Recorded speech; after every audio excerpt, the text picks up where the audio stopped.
This is our regional hearing for the Central Valley on climate adaptation efforts to climate change impacts. So I'd like to bring the meeting to order and welcome everyone. This is the third in a series of oversight hearings that we're having with the Senate Environmental Quality Committee regarding climate adaptation in California. We're here in the Central Valley to learn more about the particular impacts that climate change will have on the Valley economy, the Valley health, and public health in general. This is the second of our regional hearings. We're traveling the state to find out about the impacts in Southern California and the Bay Area and the efforts that are going on the local level. Before we start, I'm pleased to announce that Adam Gray, the local assembly member who I served with in the California Assembly, is here, and he would like to formally welcome the crowd and have a few remarks. So Adam, if you can come up before we get into the nitty-gritty. Thank you and good morning. Good morning and welcome to my hometown, Merced, here in the 21st Assembly District. And thank you, Chairman, for bringing the committee to the Central Valley, because obviously we're facing some pretty serious consequences of climate change down here, and look forward to the work that you're doing, the committee's doing, and certainly we can do together to address some of those impacts. And there's a topic, and I know the senators heard me talk about it a few times in Sacramento, and will continue to hear me talk about it, is water and agriculture and the effects of climate change on our local economy. And I think as we strive as a state to set the standard and set the example really for the world in addressing climate change in ways that both impoverished regions as well as wealthy regions can join together and fight climate change and make the necessary adaptations.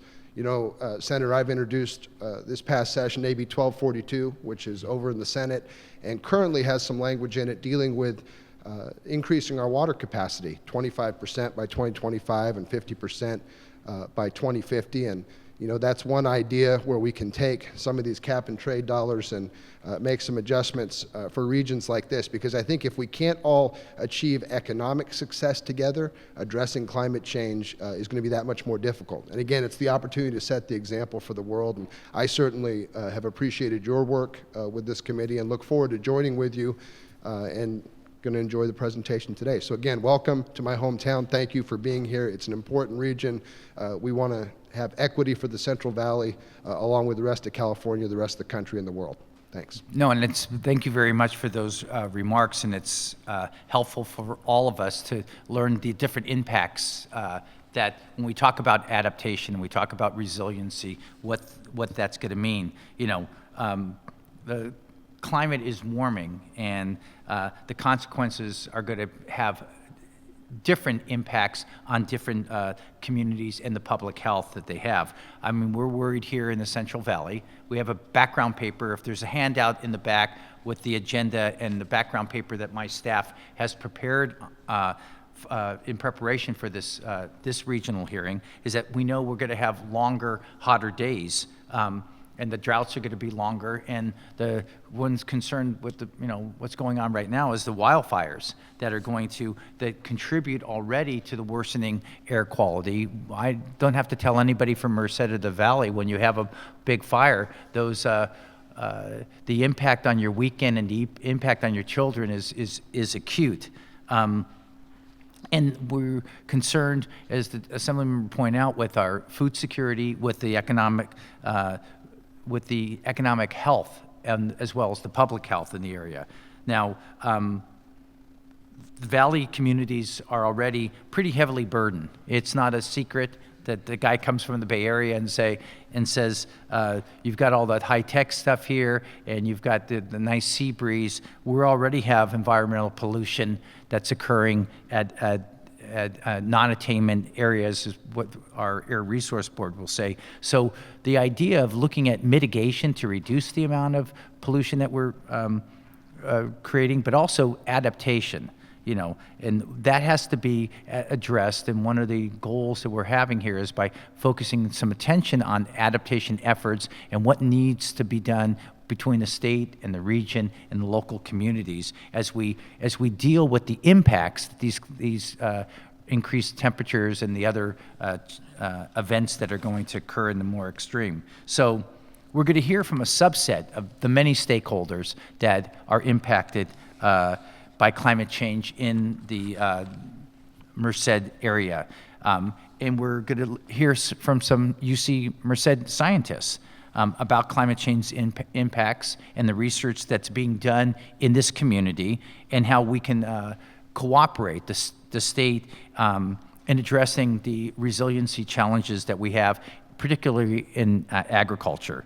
We'll also have state and regional agency representatives and an overview of the local environmental justice concerns that we understand, and our background paper points out, is that the people who are the poorest, who are already impacted, are going to have a tougher time because they don't have the resources to try to buy an air conditioner or make changes in their home.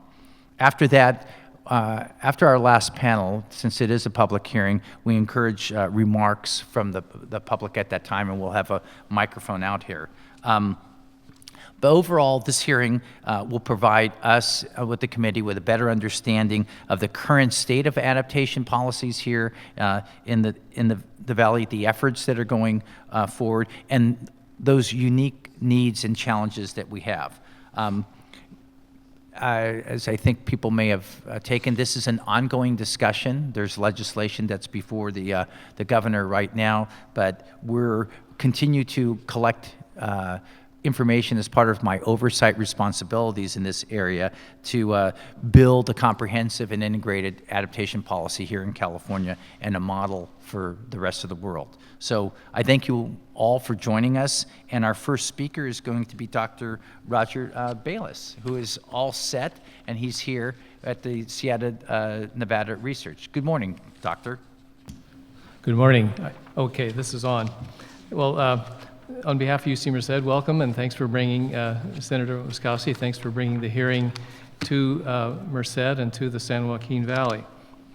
Thanks for the opportunity to make some comments about climate change impacts and adaptation in this region, and also to share with you some of the things that UC Merced is doing to work toward climate solutions. I have a handout that goes along with these remarks. I don't know if we ran out of copies, but there were some available in the back. You mentioned fire, and I put a photo of fire on the cover because that has really, I think, brought climate warming to people's attention this year in the region, as it has health effects, and we see the impacts on our ecosystems, and it has water impacts down the road. And so if people say, well, was this fire caused by climate change? We have to think statistically, because, I mean, how many people follow the San Francisco Giants and think about there are some home run hitters that maybe hit more home runs because of steroids, but you can't attach any specific home run to those steroids. So that's I think, some part of the concept that I want to get to with climate communications as we go forward. So in terms of scientific overview, as the Earth's temperature increases, we see corresponding increases here in the Central Valleys, nighttime, maximum daytime, and average temperatures over the annual cycle, and that does affect crops, air pollution, worker productivity, electricity demand, and many other aspects of our lives, ecosystems, and economy. Increases in temperature and shifts in precipitation together affect water storage, and I'm thinking of storage with a capital S here, which includes our snowpack, our soil water in the mountains, our dams, our groundwater in the Central Valley. Together, these affect the interannual availability of water for agriculture, cities. They affect groundwater withdrawals, drought incidents, evaporative demand across, that is the demand that plants need for water in order to grow. and wildfire incidents, wildfire extent, wildlife habitat, and more. And these issues are outlined in general in documents like the 2012 California Climate Assessment, which is will be redone with additional studies this next year. So I think people have had exposure and are aware of the issues. Now, in terms of the scientific overview, let me go through a few of these issues individually. In terms of heat, of course, extreme heat days in succession affect outdoor workers, public health impacts on air quality, food production, and so forth. And these impacts fall especially hard on poor rural populations, as was mentioned earlier, that are characteristics of the Central Valley, owing to their lower level of capacity to cope with and in some cases adapt to impacts of warming. I just wanted to point out with regard to UC Merced that a strategic area of research and education is in inequality, power, and social justice. And that's one of the pillars of our strategic growth is around that. And several faculty and researchers use the Central Valley as a laboratory for the research and help build the knowledge base for social solutions. I'm not going to go into the detail on those, but through our community engaged scholarship initiatives and things like that, we are out there, our social scientists and others are out there in the region trying to help identify solutions. I want to turn to water, which is on everyone's mind. It was mentioned by Assemblymember Gray. Many impacts of climate change in the Central Valley are felt through changes in the water cycle as the climate warms. These start with the Sierra Nevada. We've read lots of press reports about snow rain shifts. That is, as climate warms, we get snow instead of rain, we get earlier snowmelt, and these shifts affect water availability. They affect the amount of water in storage, and this storage affects both annual and is affected both annual and multi-year dry periods.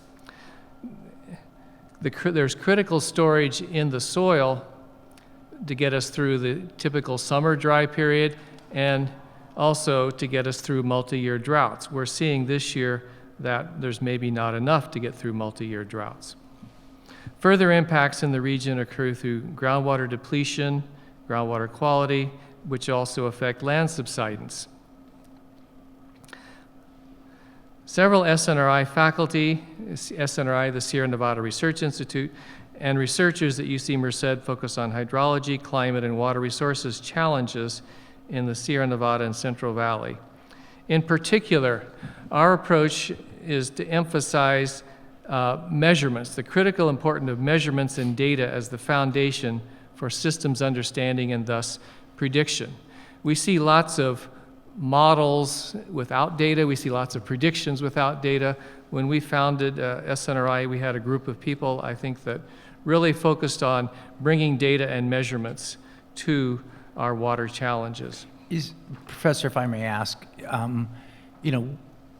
if we buy into the fact that there's going to be more rainfall and it's going to be potentially coming in massive amounts where the risk of floodings is acute, and we're not going to have as much snowfall. One is the predictive data that we're going to, or predictability about that, but isn't another element if we're in the field of resiliency, is how do we build our structures? If our old dams are such that they're designed to collect the snowpack, maybe the new water storage should be a smaller, nimble flood control vehicle or reservoir versus the traditional larger capacity dams. Exactly. We need to think very broadly in terms of storage. Storage is the key to water security. California has one of the most secure water supplies in the world for a semi-arid region, and we're vulnerable to climate change. So storage, multi-year storage, as we've seen, as well as seasonal storage, is key to providing to meeting the demands of water users. And doing things like enhancing recharge during groundwater recharge during large flow events can get us more use of groundwater storage. That's being studied by the state and by UC researchers, and it's being implemented in a few places. There may be a need to raise the level of certain dams, given the trade-offs there. We need to look at ways we can enhance the snowpack and soil water storage in the mountains through watershed management. So once we get the data and we know what the event's going to look like, what the increased rainfall could be in Merced versus Fresno versus the Bay Area, then we need that cooperation or the engineering cooperation to get the water so that it does recharge or is saved. Yeah, right? well, as you know, much of our precipitation in the Sierra Nevada and California comes through these atmospheric rivers, 2 to 4 of these big events per year. And these big events may be getting bigger and less frequent, so we need to be prepared for something other than what we've had in the past. Thank you. Go ahead. Please continue. I wanted to give an example of some of our water work. One example is the multidisciplinary water and ecosystem research at the Southern Sierra Critical Zone Observatory.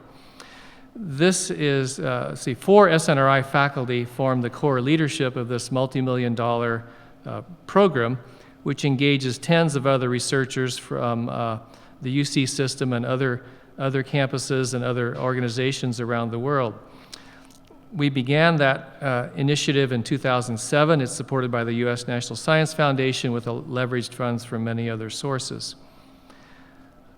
The researchers affiliated with the Critical Zone Observatory have established quantitative links between precipitation patterns, temperature, subsurface water storage, ecosystem health in the forests.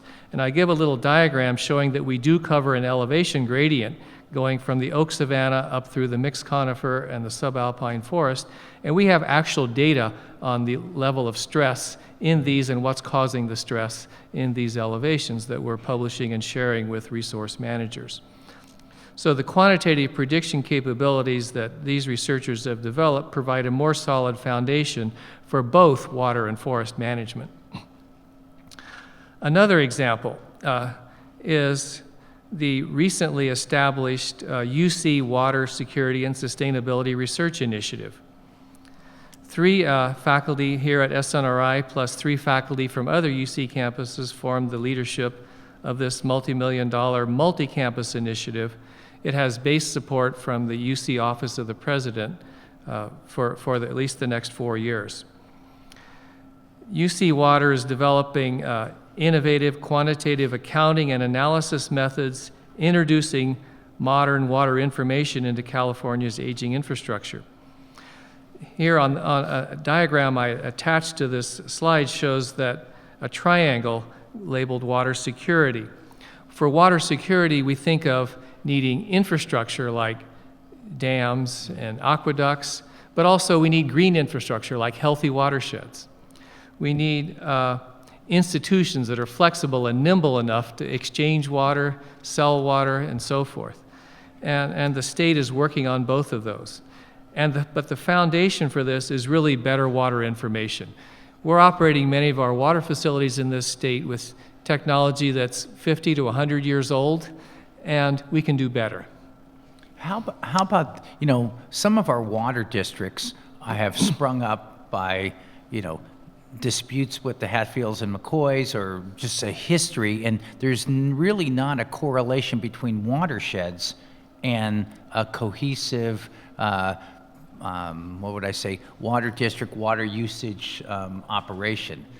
Is there some, as we look at adaptation policy, do you have any ideas of how we can work well with others? Well, I believe both the state water plan and the governor's water action plan focus on the integrated regional water management approach. There's a lot of bond money, I think about $1 billion out of the next bond available to integrated regional water management, these agencies. That's the hope to encourage, that's one hope, to encourage cooperation through incentives. SGMA, the Safe Groundwater Management Act, has some other incentives, although it's on a much slower time frame. So we at the university are doing what we can to work with those, but those are the approaches right now. There are some opportunities for other cooperations, but it's going to require incentives, I think. So anyway, I'm very excited about UC Water as a multi-campus entity that can tackle multidisciplinary challenges in collaboration with the Department of Water Resources and local water agencies. I want to just make a couple of comments about energy supply. Electricity demand is, of course, affected by temperature, particularly during demand for summer cooling. We know that drought conditions result in less hydropower production and thus more dependence on fossil fuels at current. SNRI researchers are working with hydropower agencies to improve forecasting and thus to operation of the mountain plants. And I think that we need to really look at hydropower as a key resource and see how we can make use of more hydropower resources efficiently as part of our renewable portfolio in the state. Also on energy supply, the Central Valley has tremendous potential for production of renewable energy. UC Merced is committed to become carbon neutral on our campus by 2025. That's aligned with UC President Napolitano's goal of carbon neutrality by that same date for UC as a whole. And I've said at some of these meetings that, hey, UC Merced has land, we have sun, we can produce electricity for the rest of UC if you'll just make the investments here. UC research efforts are aimed at developing technology and approaches for the Central Valley as a whole to become carbon neutral. We have a vigorous research program around biomass energy. I mentioned UC Solar. UC Solar is another one of these multi-campus initiatives that's centered at UC Merced that is developing better technology. And the Central Valley, of course, has the potential for biomass energy to start replacing some of the natural gas with more renewable fuels. And for UC, and I think for the state as a whole, that's the crux issue for becoming more carbon neutral, is to find substitutes for natural gas. And you're thinking, at least for the Central Valley, you're thinking wood products from the forest as well as non-essential agricultural products or non-food products, because there's always that debate between taking, corn out of the food chain and making energy out of it versus some other byproducts. I'm thinking first of course, the low-hanging fruit is landfill gas and biomass that gets brought to landfills. There are other ag residues, not enough to offset a significant part of the demand, but can you envision a sustainable forest where you can harvest timber for economic value, use the waste to create either biogas or electricity, and have a biochar that can help sequester carbon? I think we have to think big on these things. I can think about it. I don't know if there's 40 others or 20 other senators that can think it, but that's... We need demonstration projects. The problem is the supply curve gets really steep when you start using wood products for biogas. Mm-hmm. It goes up by about a factor of 10 above what anybody's signing contracts for now for gas. Ecosystems. Ecosystem health and the ability of forests, grasslands, riparian areas to yield ecosystem services is affected by climate change. By ecosystem services, I think we think of anything from recreation to timber to water and so forth, aesthetic values. So drought stress, tree mortality, high-intensity wildfires have been in the news. They're very apparent in the Sierra Nevada right now, as are the associated effects on other ecosystem services, such as lack of runoff. Many SNRI researchers are engaged in research that builds the knowledge base for better ecosystem management. Those include climate wildfire links and predictions. Wildfires heavily correlated with temperature, climate. Shifts in ecosystem species as the climate warms is another research area, and verification. We've developed tools to verify the water implications of forest management, which should be helpful in attracting more investment to watershed management. On climate communications, critical importance. We talk a lot about the technology and science, but if we don't bring the public along through effective climate communications, we're not going to get the support needed for either legislation or solutions. In the Central Valley and across the American public, there's a sizable political divide that we know about on the issue of global warming, and it's grown over the past decade. There is, however, evidence that climate change acceptance and support for adaptation, for investments by water agencies, by state and others, improves through mechanism explaining or through good messaging and good framing. And it needs to come from a trusted source. UC Merced's Center for Climate Communications conducts and promotes research on communicating climate issues, including both climate variability and adaptation, as well as climate change. So the center has both a research component, bridging cognitive science and as well as natural science, and works with stakeholders to develop better ways to think and talk about climate issues. So what's a WICT problem? Because I think, there was a lot of pushback. The state developed a policy, set up a fee of $150 to try to have residents pay for management of the forest fires. And there was, I know in my district, but there was other districts that are closer to the foothills that people were screaming about that. A couple of forest fires later, and a couple of houses that are destroyed because they had growth right next to the house, sort of has cooled the email onslaught. But that's difficult. You don't want to have people die or property destroyed before we all get it. Yeah, I think that's a good example of the need for effective communications. Across UC, we've been involved with the Forest Service on improving their communications around forest management, and I think there's some good lessons there. We've seen water agencies, not necessarily here in the valley, but other places, if they can get everybody on their staff, can you envision the impact on the community if everybody in that agency is climate literate? I once asked DWR, I said, can you imagine if everybody in your agency was climate literate? And they said, geez, they would take us 10 years to do that. We have so many people. No, and the same holds true on the other side of the ledger. I mean, I know that there are some people who identify as environmentalists that will start crying if you think that you would cut down one tree in the forest trying to thin out the it goes fuel. Both ways. The fuel. Yeah. And even when you try to explain to them that naturally forest fires would occur every 7 years, what it was, there was a natural thinning. It's hard to get them to stop crying. No, not to get them to realize that there's a balance. Yeah, I don't think there's a single segment that wouldn't benefit from climate communications, better climate communications. Yeah. Thank you. Yeah.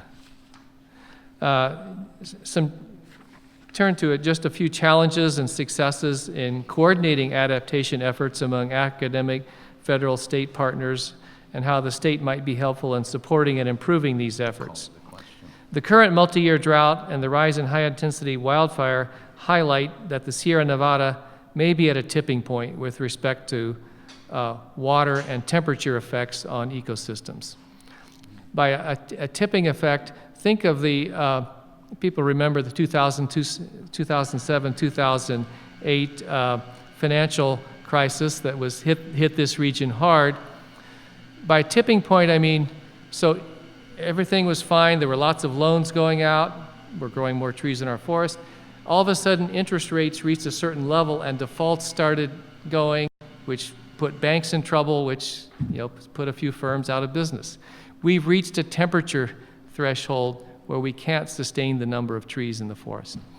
Mm-hmm. It's a tipping point. And so on the natural, we have the drought, so many of the trees have died. So those trees are eliminated. Are other species coming in that may not be healthy for the forest, or how do?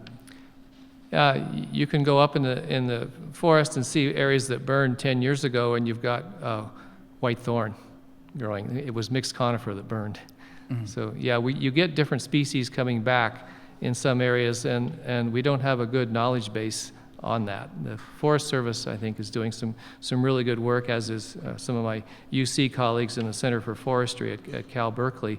But yeah, we're expecting species shifts after some of these Because we know wildfires. that as the elevation changes, usually there's a corresponding temperature Yeah. change, right? So you get the different mix. Yeah. Okay. The region needs a sustained effort for restoring our Sierra Nevada forests to sustainable conditions, including the provision of traditional ecosystem services such as habitat, biodiversity, recreation, timber, grazing, water security. And also, we need further opportunities for renewable energy and carbon sequestration. So, UC Merced and SNRI work closely with resource managers such as the Forest Service and the Resources Agency of the state to develop the knowledge base and tools for better resource adaptive management. The UC and our resource management partners need opportunities and incentives to sustain this support for doing strategic research and translating it to management actions through bond funding for water and conservation and other leveraging opportunities. That is, through some of these initiatives like UC Water and others, we're trying to make UC central to climate solutions here in the state, because we think we can develop the knowledge base and the technology that will help the state. Challenges and successes in coordinating adaptation efforts. Yeah, another one. The region and the state in the whole would benefit from an accurate, transparent, timely water resources accounting system to support decision making. This needs to extend from the Sierra Nevada headwaters, including snow and soil moisture. If you ask somebody, anyone, on a typical year, how much snow is out there in the mountains, they can tell you how much snow is in a certain meadow, but they can't tell you how much snow is in the mountains. If you ask somebody how much water is being extracted from our groundwater basins, they can give you an estimate based on models, but we don't have data.